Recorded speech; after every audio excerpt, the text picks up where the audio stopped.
আসসালামু আলাইকুম রহমতুল্লাহ। শামাইলে তিরমিজি থেকে তালিম হবে ইনশাআল্লাহ। আজকে আমরা তালিম শুনব রাসূল সাল্লাল্লাহু আলাইহি ওয়াসাল্লামের হিজাব ব্যবহারের বিবরণ। রাসূল সাল্লাল্লাহু আলাইহি ওয়াসাল্লামের চুল দাড়িতে হিজাব লাগানো না লাগানোর ব্যাপারে বিভিন্ন ধরনের রেওয়ায়াত পাওয়া যায়। রেওয়ায়াতগুলোর এই বৈপরীত্যের কারণে আলেমদের মাঝেও এ ব্যাপারে মতভেদ আছে। এই প্রসঙ্গে এখানে তিনটি বিষয় আলোচনা করা দরকার। 1. খেজাবের হুকুম। 2. কালো খেজাব জায়েজ কিনা। 3. রাসূলুল্লাহ সাল্লাল্লাহু আলাইহি ওয়াসাল্লাম খেজাব ব্যবহার করেছেন কিনা। একদল আলেমের মতে খেজাব ব্যবহার করা মুস্তাহাব ও উত্তম। দলিল হিসেবে তারা বুখারী, মুসলিম, নাসাই সহ অন্যান্য কিতাবে বর্ণিত আবু হুরায়রা রাদিয়াল্লাহু আনহু এর ওই হাদিস পেশ করেন যে রাসূল সাল্লাল্লাহু আলাইহি ওয়াসাল্লাম বলেছেন, ইহুদি নাসারারা চুলে খেজাব ব্যবহার করে না, সুতরাং তোমরা তাদের বিরোধিতা করে মাথায় খেজাব ব্যবহার করো। দ্বিতীয়ত, অনেক সাহাবী খেজাব ব্যবহার করতেন বলে প্রমাণিত। কিছু সংখ্যক আলেমের মতে মাথায় খেজাব ব্যবহার না করাই ভালো। দলিল হিসেবে তারা আমর ইবনে শুআইবের মারফু হাদিস বর্ণনা পেশ করেন যে রাসূলুল্লাহ সাল্লাল্লাহু আলাইহি ওয়াসাল্লাম বলেছেন, যার চুল পেকেছে তা তার জন্য নূর স্বরূপ, যতক্ষণ না সে তা উপড়ে ফেলে অথবা খেজাব লাগিয়ে ঢেকে ফেলে। এই রিওয়ায়াতটি ইমাম তাবারানি তার মুজামেতে এনেছেন। তাছাড়া চুল দাড়ি সাদা হয়ে গেলে তাকে পরিবর্তন না করার ব্যাপারে উৎসাহ দেওয়া হয়েছে। উলামা একরাম উভয় প্রকারের রেওয়ায়াতের মাঝে সামঞ্জস্য বিধান করেছেন এভাবে যে কারো যদি সাদা চুল রাখতে সমস্যা হয়, চুল নষ্ট বা নোংরা হওয়ার আশঙ্কা হয়, তাহলে তার জন্য খেজাব ব্যবহার করা ভালো, অন্যথায় ব্যবহার করবে না। যাই হোক, সঠিক মত এটাই যে খেজাব ব্যবহার করা উত্তম, কারণ তাতে আহলে কিতাবদের মুখালেফাত হওয়ার পাশাপাশি চুলকে সুন্দর ও যত্ন করে রাখা যায়। 2. উল্লেখ্য যে যারা খেজাব ব্যবহার জায়েজ বলেন তাদের মতে লাল রঙের খেজাব ব্যবহার করা উত্তম। আর কালো খেজাব ব্যবহারের ব্যাপারে অধিকাংশ আলেমের মত হলো তা মাকরুহ। ইমাম নববী তো তাকে মাকরুহে তাহরিমি বলেছেন। অবশ্য কোনো কোনো আলেম বিশেষ কোনো উদ্দেশ্যে কালো খেজাব ব্যবহার করাকে জায়েজ বলেছেন, যেমন যুদ্ধক্ষেত্রে শত্রুপক্ষের উপর প্রভাব বিস্তারের উদ্দেশ্যে বয়স্ক চুল দাড়ি পাকা মুজাহিদের জন্য কালো খেজাব ব্যবহার করা উত্তম। মহিলাদের জন্য কালো খেজাব ব্যবহার করা কেউ কেউ জায়েজ বলেছেন। 3 নম্বর, রাসূল সাল্লাল্লাহু আলাইহি ওয়াসাল্লাম খেজাব ব্যবহার করেছেন কিনা এই ব্যাপারে অনেক আলেমের মত হলো রাসূল সাল্লাল্লাহু আলাইহি ওয়াসাল্লাম খেজাব ব্যবহার করেননি। ইমাম তিরমিজি রাহিমাহুল্লাহ এর বর্ণনা ভঙ্গি থেকে বোঝা যায় যে তার ঝোঁকও এই মতের উপর। কেননা সহিহ রিওয়ায়াত হলো রাসূল সাল্লাল্লাহু আলাইহি ওয়াসাল্লামের চুল খেজাব ব্যবহারের উপযোগী হয়নি। হানাফি আলেমদের মতও তাই। শামাইলের ভাষ্যকার আল্লামা বিজুরি রহিমাহুল্লাহ বলেন, রাসূল সাল্লাল্লাহু আলাইহি ওয়াসাল্লাম মাঝে মাঝে খেজাব ব্যবহার করতেন। ইমাম তিরমিজি রহমাতুল্লাহি আলাইহি এই অনুচ্ছেদে 4টি হাদিস এনেছেন।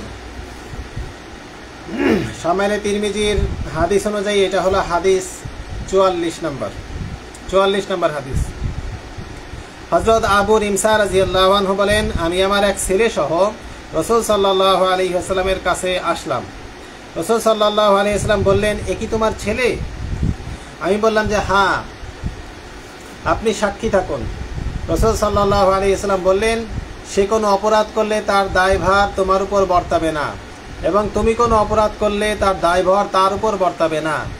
আবু রিমসা বলেন, আমি তার কিছু চুল লাল দেখতে পেলাম। ইমাম আবু ঈসা তিরমিজি রাহিমাহুল্লাহ বলেন, রাসূল সাল্লাল্লাহু আলাইহি ওয়াসাল্লামের খেজাব ব্যবহার সম্পর্কিত যত রেওয়ায়াত রয়েছে তার মধ্যে এই রেওয়ায়াতটি তুলনামূলকভাবে সবচেয়ে বিশুদ্ধ ও স্পষ্টতর। কেননা সহিহ রেওয়ায়াত সমূহের বক্তব্য অনুযায়ী রাসূল সাল্লাল্লাহু আলাইহি ওয়াসাল্লাম বার্ধক্য পর্যন্ত পৌঁছাননি। আর আবু রিমসার মূল নাম হলো রিফায়া ইবনে ইয়াসরিবি। ব্যাখ্যা: আবু রিমসা যখন ছেলের ব্যাপারে রাসূল সাল্লাল্লাহু আলাইহি ওয়াসাল্লামকে সাক্ষী বানাচ্ছিলেন, তখন রাসূল সাল্লাল্লাহু আলাইহি ওয়াসাল্লাম তাকে সতর্ক করে দিয়ে বললেন, তুমি তার অন্যায়ের ফল ভোগ করবে না, সেও তোমার অন্যায়ের ফল ভোগ করবে না। ছেলে সন্তানের সুফল বা কুফল ভোগ ছেলে সন্তানকেই করতে হবে, পিতামাতা করবে না। অনুরূপ পিতামাতার অন্যায় অপরাধের শাস্তি ছেলে সন্তান ভোগ করবে না। এটাই ইসলামের চিরন্তন বিধান। জাহেলি যুগের কথা ছিল, ছেলে অপরাধ করে যদি উধাও হয়ে যেত তাহলে পিতাকে এজন্য শাস্তি ভোগ করতে হতো। আবার পিতা অপরাধ করে যদি উধাও হয়ে যেত তাহলে ছেলেকে এজন্য শাস্তি দেওয়া হতো। ইসলাম এই ব্যবস্থাকে রহিত করে দিয়েছে। হাদিস ৪৫। উসমান ইবনে মাওহিব রাদিয়াল্লাহু আনহু থেকে বর্ণিত, তিনি বলেন, আমি আবু হুরায়রা রাদিয়াল্লাহু আনহুকে জিজ্ঞাসা করা হয়েছিল যে রাসূল সাল্লাল্লাহু আলাইহি ওয়াসাল্লাম কি খেজাব ব্যবহার করেছেন? তিনি বললেন, হ্যাঁ। ইমাম আবু ঈসা তিরমিজি রাহিমাহুল্লাহ বলেন, আবু আওয়ানা তার মুসনাদে এই হাদিসই উসমান ইবনে আবদুল্লাহ ইবনে মাওহিব থেকে বর্ণনা করেছেন। তাতে তিনি আবু হুরায়রার পরিবর্তে উম্মে সালমা থেকে রেওয়ায়াত করেছেন। হাদিস নাম্বার ৪৬। বাশির ইবনে খাসাসিয়ার স্ত্রী জাহজামা রাদিয়াল্লাহু আনহা থেকে বর্ণিত, তিনি বলেন, একবার আমি রাসূল সাল্লাল্লাহু আলাইহি ওয়াসাল্লামকে দেখলাম যে তিনি গোসল করে মাথা থেকে পানি ঝাড়তে ঝাড়তে ঘর থেকে বের হচ্ছিলেন, আর তার মাথা মোবারকে মেহেদির চিহ্ন ছিল। হাদিস নাম্বার ৪৭। হযরত আনাস রাদিয়াল্লাহু আনহু থেকে বর্ণিত, তিনি বলেন, আমি রাসূল সাল্লাল্লাহু আলাইহি ওয়াসাল্লামের চুল মোবারকে খেজাব লাগানো অবস্থায় দেখেছি। ব্যাখ্যা: ইমাম তিরমিজি রাহিমাহুল্লাহ এই হাদিসের দুই সনদের মাঝের বিরোধ তুলে ধরেছেন। প্রথম সনদে হাম্মাদ ইবনে সালামা হুমাইদের সূত্রে আনাস রাদিয়াল্লাহু আনহু থেকে হাদিস বর্ণনা করেছেন যে আনাস রাদিয়াল্লাহু আনহু বলেছেন, আমি রাসূল সাল্লাল্লাহু আলাইহি ওয়াসাল্লামের খেজাবযুক্ত চুল দেখেছি। অর্থাৎ রাসূল সাল্লাল্লাহু আলাইহি ওয়াসাল্লামের জীবদ্দশায় রাসূল সাল্লাল্লাহু আলাইহি ওয়াসাল্লামের চুল মোবারক খেজাব লাগানো অবস্থায় দেখেছেন। অপরদিকে হাম্মাদের কাছে আব্দুল্লাহ ইবনে মুহাম্মদ ইবনে আকিল বলেছেন যে তিনি আব্দুল্লাহ আনাস রাদিয়াল্লাহু আনহুর কাছে রাসূল সাল্লাল্লাহু আলাইহি ওয়াসাল্লামের খেজাবযুক্ত সংরক্ষিত চুল দেখেছেন।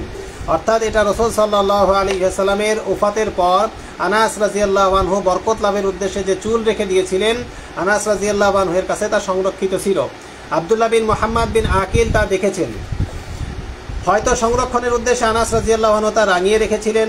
এখানে সনদের ভিন্ন ভিন্ন দুটি সূত্রের উল্লেখ করে ইমাম তিরমিজি রাহিমাহুল্লাহ যদিও বোঝাতে চেয়েছেন যে এক সূত্রের বর্ণনা মতে আনাস রাদিয়াল্লাহু আনহু দেখেছেন, অর্থাৎ রাসূল সাল্লাল্লাহু আলাইহি ওয়াসাল্লামের জীবদ্দশায়, আর আরেক সূত্রে বর্ণনা মতে আব্দুল্লাহ বিন মুহাম্মদ বিন আকিল রাসূল সাল্লাল্লাহু আলাইহি ওয়াসাল্লামের খেজাবযুক্ত চুল আনাস রাদিয়াল্লাহু আনহুর কাছে রাসূলের ওফাতের পর সংরক্ষিত দেখেছেন। যেমন হযরত উম্মে সালামা রাদিয়াল্লাহু আনহাও রাসূল সাল্লাল্লাহু আলাইহি ওয়াসাল্লামের ওফাতের পর খেজাব লাগিয়ে রাসূলুল্লাহ সাল্লাল্লাহু আলাইহি ওয়াসাল্লামের সংরক্ষণ করেছিলেন। ইমাম তিরমিজি রাহিমাহুল্লাহ যদিও দুই সূত্রের বক্তব্যের মাঝে অসামঞ্জস্যতা দেখতে যাচ্ছেন, তবুও দুই সূত্রকে ভিন্ন ভিন্ন স্বতন্ত্র দুটি রেওয়ায়াত হিসেবে ধরা হলে অসামঞ্জস্যতা থাকে না। মোল্লা আলী কারি রাহিমাহুল্লাহ বলেন, সহিহ হাদিসগুলোতে আনাস রাদিয়াল্লাহু আনহু থেকে বর্ণিত হয়েছে যে রাসূল সাল্লাল্লাহু আলাইহি ওয়াসাল্লাম খেজাব লাগাননি, খেজাব লাগানোর উপযুক্ত হননি। আবার এই হাদিসে রাসূল সাল্লাল্লাহু আলাইহি ওয়াসাল্লামের খেজাবযুক্ত চুল দেখেছেন বলে দাবি করেছেন। এই বৈপরীত্যে নিরসনের পন্থা হলো, যেখানে তিনি খেজাবের কথা অস্বীকার করেছেন সেখানে উদ্দেশ্য হলো তার অধিকাংশ অবস্থার বর্ণনা দেওয়া, আর এখানে অর্থাৎ যে হাদিসে খেজাবযুক্ত চুল দেখার কথা বলেছেন বর্ণনাটা যদি বিশুদ্ধ বলে প্রমাণিত হয় তাহলে তা কদাচিৎ ছিল। মেরকাতে মোল্লা আলী কারি রাহিমাহুল্লাহ বলেন, যেসব রেওয়াতে রাসূল সাল্লাল্লাহু আলাইহি ওয়াসাল্লাম খেজাব লাগিয়েছেন বলে উল্লেখ সেগুলো তার দাড়ি মোবারকের ক্ষেত্রে, আর যে রেওয়ায়াত খেজাব লাগাননি বলে উল্লেখ আছে সেগুলো চুলের ব্যাপারে। সপ্তম অনুচ্ছেদ, নবী করিম সাল্লাল্লাহু আলাইহি ওয়াসাল্লামের সুরমা ব্যবহারের বিবরণ। প্রাসঙ্গিক কথা, সুরমা ব্যবহার করা সুন্নত। সুরমা, বিশেষ করে ইসমিদ সুরমা ব্যবহারের প্রতি একাধিক হাদিসে উৎসাহ প্রদান করা হয়েছে। রাতে শোয়ার সময় সুরমা ব্যবহার করা উত্তম। সুরমা ব্যবহারের মাধ্যমে চোখের জ্যোতি বৃদ্ধি পায়। সুরমা ব্যবহারের একাধিক পদ্ধতি বর্ণিত আছে। হাদিসের অধীনে এ বিষয়ে আলোচনা করা হবে। এখানে এতটুকু বলাই যথেষ্ট যে পদ্ধতির ভিন্নতা উত্তম থেকে উত্তমতরের প্রশ্নে মৌলিকভাবে সুন্নতে রসুল হিসেবে বর্ণিত সব পদ্ধতিই গ্রহণযোগ্য, কারণ রসুল সাল্লাল্লাহু আলাইহি ওয়াসাল্লাম থেকে সবগুলো পদ্ধতি প্রমাণিত। এই অনুচ্ছেদে ইমাম তিরমিজি রহিমাহুল্লাহ 5টি হাদিস এনেছেন। হাদিস নাম্বার 48, হযরত ইবনে আব্বাস রাদিয়াল্লাহু আনহুমা থেকে বর্ণিত, তিনি বলেন রাসূল সাল্লাল্লাহু আলাইহি ওয়াসাল্লাম বলেছেন, তোমরা ইসমিত সুরমা ব্যবহার করো, কেননা তা চোখের জ্যোতি বৃদ্ধি করে এবং চোখের ভুরু অর্থাৎ পাপড়ি গজায়। ইবনে আব্বাস রাদিয়াল্লাহু আনহুমা রাসূল সাল্লাল্লাহু আলাইহি ওয়াসাল্লামের একটি সুরমাদানি ছিল, তা থেকে তিনি প্রত্যেক দিন রাত্রে এ চোখে অর্থাৎ ডান চোখে 3 বার এবং এই চোখে অর্থাৎ বাম চোখে 3 বার করে সুরমা দিতেন। ইবনে আব্বাস বলেন, রাসূল সাল্লাল্লাহু আলাইহি ওয়াসাল্লামের একটি সুরমাদানি ছিল, তা থেকে তিনি প্রত্যেক দিন রাত্রে এই চোখে অর্থাৎ ডান চোখে 3 বার এবং এই চোখে অর্থাৎ বাম চোখে 3 বার করে সুরমা দিতেন। ব্যাখ্যা, হাদিসের শেষাংশের বক্তব্য থেকে স্পষ্ট বোঝা যায় যে রাসূল সাল্লাল্লাহু আলাইহি ওয়াসাল্লাম প্রত্যেক চোখে 3 বার করে সুরমা লাগাতেন। হাফেজ ইবনে হাজার এবং মোল্লা আলী কারি রহিমাহুল্লাহ সহ আরও অনেকের মতে সুরমা লাগানোর এ পদ্ধতিটি সবচেয়ে উত্তম। একাধিক হাদিস দ্বারা এ পদ্ধতি প্রমাণিত। কারো কারো মতে প্রথমে ডান চোখে 3 বার, এরপর বাম চোখে 2 বার সুরমা ব্যবহার করবে। সুরমা লাগানোর আরও পদ্ধতির কথা কিতাবে পাওয়া যায়, সবটাই গ্রহণযোগ্য। মহিউদ্দিন ইবনুল আরাবি রহিমাহুল্লাহ বলেন, সুরমা লাগানো হয় 2 কারণে। সুরমা লাগানো হয় 2 কারণে। 1, সৌন্দর্য বৃদ্ধির জন্য, এজন্য যে কোনো সময় লাগানো যায়। 2, উপকার লাভের জন্য, এজন্য উত্তম সময় হলো প্রতিদিন রাতে শোয়ার সময়। এতে চোখ বন্ধ থাকার ফলে পুরাপুরি ফায়দা লাভ করা যায়। আর রাসূল সাল্লাল্লাহু আলাইহি ওয়াসাল্লামের আমলও ছিল এটা। পরের হাদিসটি পড়ি আমরা।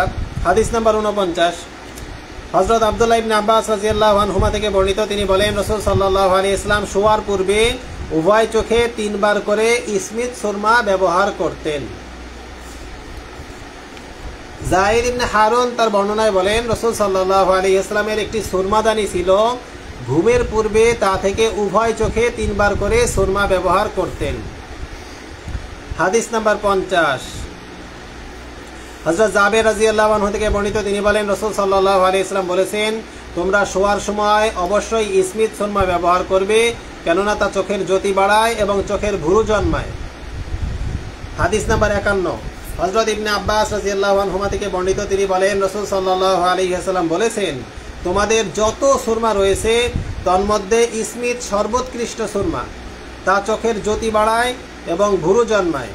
হাদিস নাম্বার 52, হযরত আব্দুল্লাহ ইবনে ওমর রাদিয়াল্লাহু আনহুমা থেকে বর্ণিত, তিনি বলেন রাসূল সাল্লাল্লাহু আলাইহি ওয়াসাল্লাম বলেছেন, তোমরা ইসমিত সুরমা ব্যবহার করবে, কেননা তা চোখের জ্যোতি বাড়ায় এবং ভুরু জন্মায়। ব্যাখ্যা, ইমাম মালিক রাহিমাহুল্লাহ এর একটি মত পাওয়া যায় যে তিনি পুরুষদের জন্য সুরমা ব্যবহার মাকরু মনে করেন। তার সম্পর্কে এ বক্তব্য যদি সনদের বিচারে সঠিক হয়, তাহলে তা দ্বারা উদ্দেশ্য হয়তো এই যে পুরুষ শুধুমাত্র জিনাত বা সৌন্দর্য লাভের উদ্দেশ্যে সুরমা ব্যবহার করে তার জন্য মাকরুহ, অথবা নাবালেগ ছেলেদের জন্য মাকরুহ। তো আজকে এই পর্যন্তই থাক, তাহলে লাইভটা অনেক লম্বা হয়ে যাবে। শেষে আমি কয়েকটা একটু কথা বলবো। এর পরবর্তীতে আমরা যে আলোচনাটা শুনবো, সেই আলোচনাটা হলো নবী করিম সাল্লাল্লাহু আলাইহি ওয়াসাল্লামের পোশাক পরিচ্ছেদের বিবরণ। কী ধরনের পোশাক উনি পরতেন, কতটুকু লম্বা ছিল, কী ধরনের পোশাক পছন্দ করতেন, এইগুলো সম্পর্কে আগামী দিন ইনশাআল্লাহ আলোচনা করব। এখন শেষে কিছু কথা বলবো, সেটা হলো যে এই শামায়েলে তিরমিজি হলো নবীজি সাল্লাল্লাহু আলাইহি ওয়াসাল্লামের গঠন এবং চরিত্র সম্পর্কিত একটা কিতাব, যেখানে অনেকগুলো হাদিস তিরমিজি রাহিমাহুল্লাহ আনছেন। এইগুলো যদি আমাদের শোনার আগ্রহ না থাকে, তাহলে নবীজির প্রতি আমাদের মহাব্বত কিভাবে আসবে? নবীজির প্রতি যতক্ষণ পর্যন্ত আমার মহাব্বত না আসবে, ততক্ষণ পর্যন্ত নবীজির ইতাআত আসা মুশকিল। কারণ যে যাকে মহব্বত করে সে তার কথা মানে। আর যতক্ষণ পর্যন্ত আপনি নবীর ইতাআতের উপরে না আসবেন, ততক্ষণ পর্যন্ত আপনি আল্লাহ তাআলার ইতাআতের উপরে আসতে পারবেন না। এজন্য এই সিরিয়ালটা আমরা একটু মেইনটেইন করি, যে আমি নবীকে মহব্বত করব, তো নবীকে অনুসরণ হবে, নবীকে অনুসরণ করব, নবীকে মহব্বত করব, তো আল্লাহ তাআলাকে অনুসরণ হবে। এজন্য আল্লাহ তাআলা তৌফিক দান করেন। আল্লাহ তাআলা জানিয়েছেন, কুল ইন কুনতুম তুহিব্বুনাল্লাহ ফাত্তাবিউনি ইউহিব্বুকুমুল্লাহ। নবীজি আপনি লোকদেরকে বলে দেন, যদি তোমরা আমাকে ভালোবাসতে চাও, অর্থাৎ আল্লাহকে ভালোবাসতে চাও, তাহলে তোমরা আমি নবীর অনুসরণ করো, তাহলে আল্লাহ তাআলাও তোমাদেরকে ভালোবাসবেন। এজন্য এখন আমরা খেয়াল করি, এই নবীজির উপরে মানুষ বিভিন্ন ধরনের কটূক্তি করে, বিভিন্ন ধরনের কথাবার্তা বলে। তো আমাদের এই ক্ষেত্রে সবচেয়ে বড় সমস্যা যেটা, আমাদের ব্যক্তিগত জীবনে, আমাদের পারিবারিক জীবনে, আমাদের সামাজিক জীবনে, আমাদের রাজনৈতিক জীবনে যত জায়গা আছে সব জায়গার মধ্যে কি আমরা নবীজির অনুসরণ করতে পারতেছি? যদি আমরা নবীজিকে সমস্ত জায়গার মধ্যে অনুসরণীয় না বানাই, যেটা এই রবিউল আউয়াল মাসের একটা গুরুত্বপূর্ণ পয়েন্ট, লাকাদ কানা লাকুম ফি রাসূলিল্লাহি উসওয়াতুন হাসানাহ, নবীজির মধ্যে আল্লাহ তাআলা সারা দুনিয়ার সমস্ত মানুষের জন্য এবং সারা দুনিয়ার সমস্ত সময়ের মানুষের জন্য আল্লাহ তাআলা আদর্শ রাখছেন। শুধু সেই 1400 বছরের মানুষের জন্য না, দুনিয়া যত মডার্নই হোক না কেন, যত উন্নতই হোক না কেন, একেবারে সর্বশেষ পর্যায়ে যদি যায়, তো এরপরেও আমাদের নবীর মধ্যে আল্লাহ তাআলা আদর্শ রাখছেন। এজন্য আমরা, আপনারা মনে করতে পারেন আমরা স্মার্ট হব, হ্যাঁ হন, বি স্মার্ট উইথ মুহাম্মদ সাল্লাল্লাহু আলাইহি ওয়াসাল্লাম, হুজুর সাল্লাল্লাহু আলাইহি ওয়াসাল্লামের সাথে আপনি স্মার্ট হন। এজন্য আমরা খেয়াল করি, আমরা আমাদের জিন্দেগিতে যদি এটা না আনি, তো অন্যান্য মানুষগুলো এটা নিয়ে বিদ্রুপ করবে। আমাদের জিন্দেগিতে যখন আসবে, অন্যান্যরা আমাদের নবী সম্পর্কে জানে না, না জানার কারণে তারা বিদ্রুপ করে, কটাক্ষ করে, উল্টাপাল্টা কথাবার্তা বলে। আমরা যদি আমাদের আমলি জিন্দেগিতে, ব্যক্তিগত জিন্দেগিতে বাস্তবে নবীর জিন্দেগি আমার জিন্দেগির মধ্যে আসতো, তাহলে এরা এই কথাগুলো বলতে পারতো না। কারণ আমাদের নবীজি যে দুনিয়ার মধ্যে সর্বশ্রেষ্ঠ ব্যক্তি, এটা তো বহু মানুষ স্বীকার করছে যারা মুসলিম না। মুসলিমরা কিতাব লিখছে 100 জন মনীষীর, সেই 100 জন মনীষীর মধ্যে 1 নম্বরে রাখছেন আমাদের নবীর নাম, কারণ উনি পড়ছেন।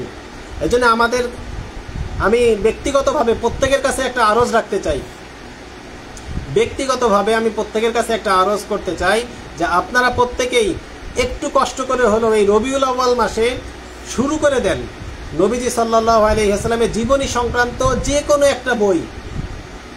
উলামা ইকরামের কাছে জিজ্ঞাসা করে, সেটা যে কোনোটা হইতে পারে। বর্তমানে আর-রাহিকুল মাখতুম সম্পর্কে অনেক আলোচনা হচ্ছে, এটা পড়তে পারেন। সিরাতে মোস্তফা আছে মাওলানা ইদ্রিস কান্দলবির, এটা পড়তে পারেন। নবী রহমত আছে আবুল হাসান আলী নদভী রহিমাহুল্লাহর, এই ধরনের অনেক কিতাবাদি আছে। ডক্টর রাগিব সারজারির আছে নবীজি। আপনি সিরাতের কিতাব পড়তে পড়তে আপনার জিন্দেগি শেষ হয়ে যাবে, কিন্তু সিরাতের কিতাব পড়ে যাইতে পারবেন না শেষ করে। নবীজিকে নিয়ে এত লেখালেখি হয়েছে। তো এই যে যত কিছু হচ্ছে, এগুলো সব আমাদের কারণে হচ্ছে, কারণ আমাদের জীবনে নবীজির জীবনী আমরা ফুটিয়ে তুলতে পারিনি। এজন্য আল্লাহ তাআলা তৌফিক দান করে আমরা আমাদের ব্যক্তিগত জীবনে এবং সমস্ত আমার জীবনের প্রত্যেকটা জায়গার মধ্যে নবীজির আদর্শে আদর্শবান হই। যখন নবীজির আদর্শে আদর্শবান হব, তখন মানুষ বুঝবে যে আসলে আমাদের নবীজি কি ছিলেন।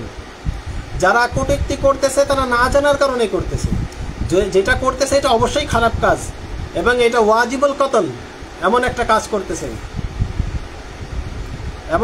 করতেছেন। কিন্তু কেন করতেছে, এই কেনর উপরে আসি।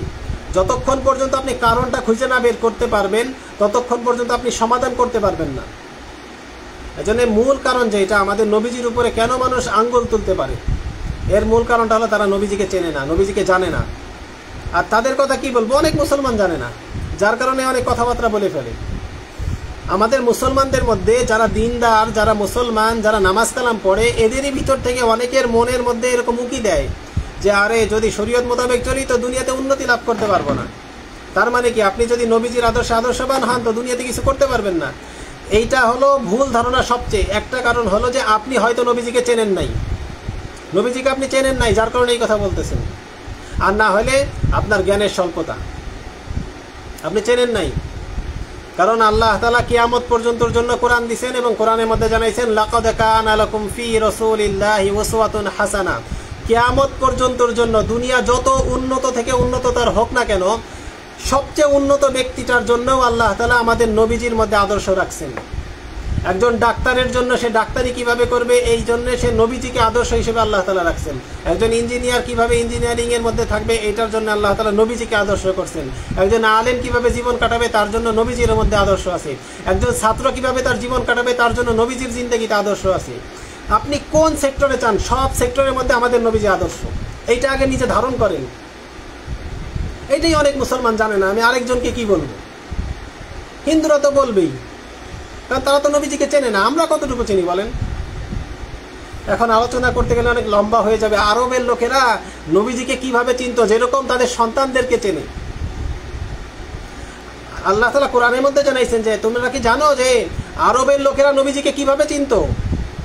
তারা তাদের সন্তানদেরকে যেরকম চেনে ঠিক তেমনিভাবে নবীজিকে চিনত, কিন্তু মানত না। আমরা তো ওই রকমও চিনি না।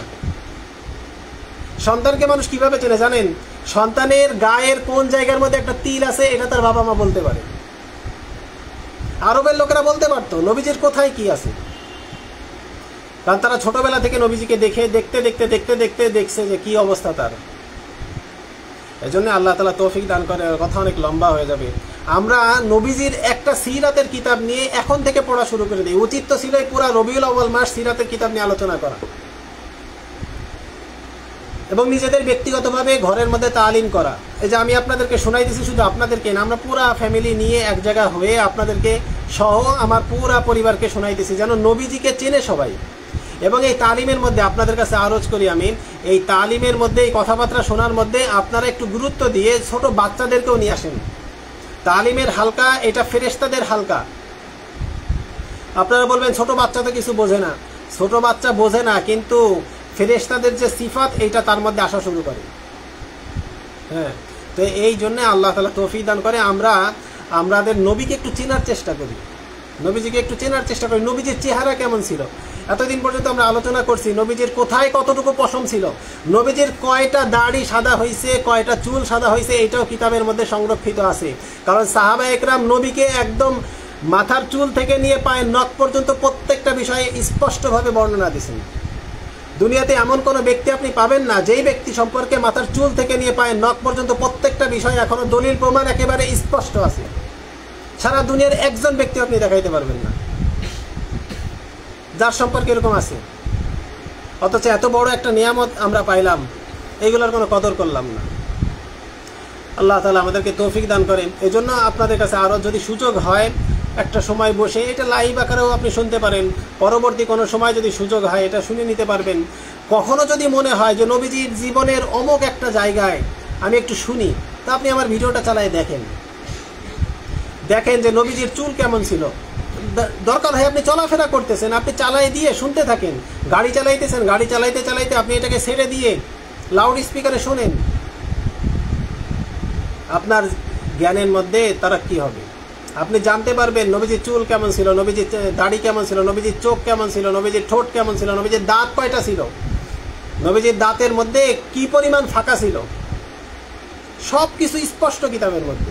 কি বলবো, যেন নবীজি যখন আপনি আবার কোথাও কোনো জায়গার মধ্যে যখন নাম শুনবেন মুহাম্মদ সাল্লাল্লাহু আলাইহি ওয়াসাল্লাম, নবীজির কথা যখন কোনো বয়ানের মধ্যে শুনবেন, তখন যেন আপনার সামনে পুরো একটা স্ট্রাকচার থাকে, যেন চোখের সামনে আপনি দেখতেছেন যে এই যে হলো সেই মুহাম্মদ সাল্লাল্লাহু আলাইহি ওয়াসাল্লাম, যার চুলটা এরকম ছিল, যার ভুরুটা এরকম ছিল, তার কপালটা এরকম ছিল, তার নাকটা এরকম ছিল, দাঁতটা এরকম ছিল। পুরো স্ট্রাকচার আপনার সামনের উপরে চলে আসবে যখন এই নামটা শুনবেন। আসলে নবীজিকে বলতে গেলে ভিতরের জজবাটা চলে আসে, যার কারণে আওয়াজটা উঁচা হয়ে যায়। কিন্তু কি বলবো, এটা আবেগের বিষয়, আসলে আবেগের বিষয়, আবেগের জায়গা। এই জায়গার মধ্যে কেউ যদি আঘাত করে, এই জায়গার মধ্যে কেউ যদি মুখ তুলে কথা বলতে চায়, এই জায়গার মধ্যে কেউ যদি জিহ্বাটাকে খারাপ কাজে ব্যবহার করতে চায় আমাদের নবীজি সম্পর্কে, তার জিহ্বা টেনে ছিঁড়ে ফেলা উচিত। এটা তো করা উচিত।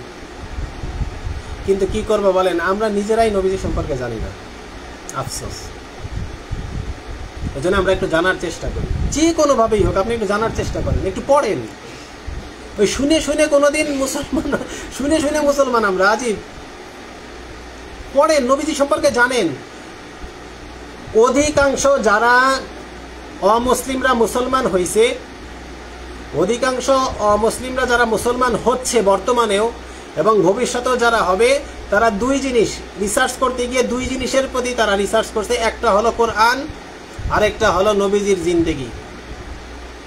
হয় তারা কোরআন পড়ে মুসলমান হয়েছে, আর না হলে তারা নবীজির জিন্দেগি দেখে মুসলমান হয়েছে। মুসলমান হওয়ার পরে তারা বলে যে আরে কোরআন যেরকম বলে আর নবীজি যেরকম বলে তার সাথে তো মুসলমানের কোনো মিল নাই। শুরুর জামানায় এই কোরআন এবং নবীর জিন্দেগির সাথে সাহাবা ইকরামের সম্পূর্ণ মিল ছিল, যার কারণে আমি সিরিজ আকারে কয়েকটা আপনাদের ঘটনা শোনাইছি যে অমুসলিমরা কি দেখে মুসলমান হয়, তো ওই যে ঘটনাগুলো শুনাইছি এইগুলো কিন্তু নবীজির থেকে শিক্ষা নেওয়া তাদের।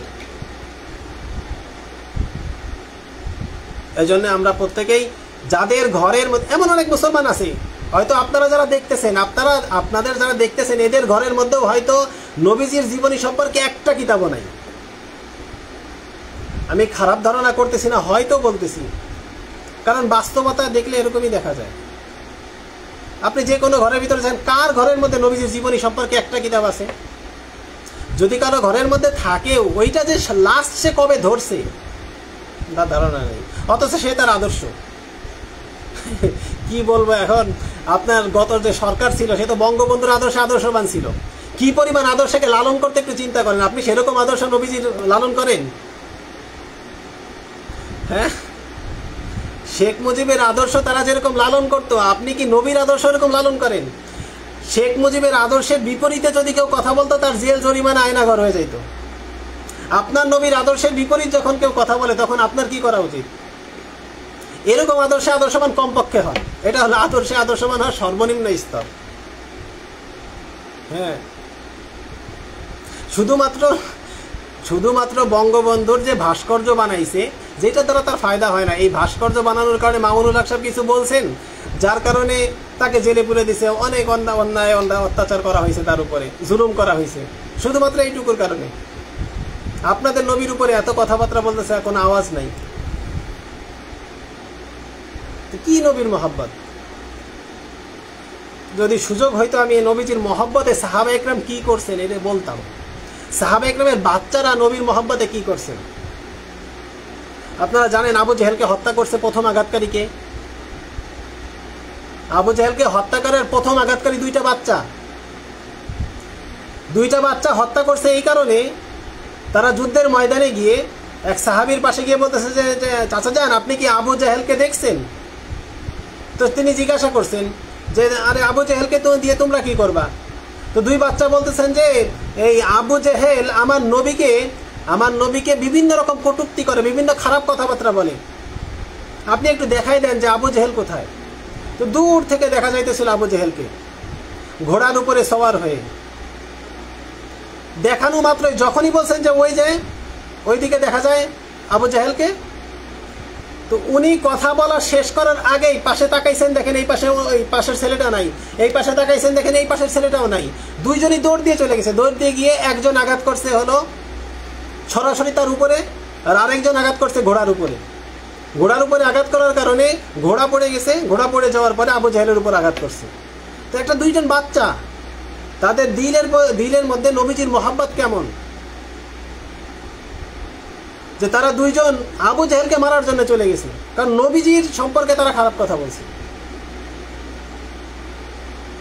এজন্য ভাই আমরা নবীদের জিন্দেগিটাকে আমাদের জিন্দেগির মধ্যে আনি যতটুকু পারি। সর্বনিম্ন এতটুকু করে আমরা অনেক টাকা খরচ করি। একটু টাকা খরচ করে নবীজির জীবনী সংক্রান্ত একটা কিতাব আমরা ঘরের মধ্যে নিয়ে আসি, একটু পড়ি, একটু তালিম করি, একজনকে বলি যে আমাদেরকে পড়ে শোনাও। নবীজির জীবনী সম্পর্কে আলোচনা করা ইবাদত, নবীজির জীবনী সংক্রান্ত আলোচনা শোনা ইবাদত, নবীজির জীবনী নিয়ে মানুষকে দাওয়াত দেওয়া, এটা ইবাদত মনে করেন। আল্লাহ তাআলা আমাদেরকে তৌফিক দান করেন। সুবহানাল্লাহি বিহামদিহি, সুবহানাকাল্লাহুম্মা বিহামদিক, আশহাদু আল্লা ইলাহা ইল্লা আনতা, আস্তাগফিরুকা ওয়া আতুবু ইলাইক।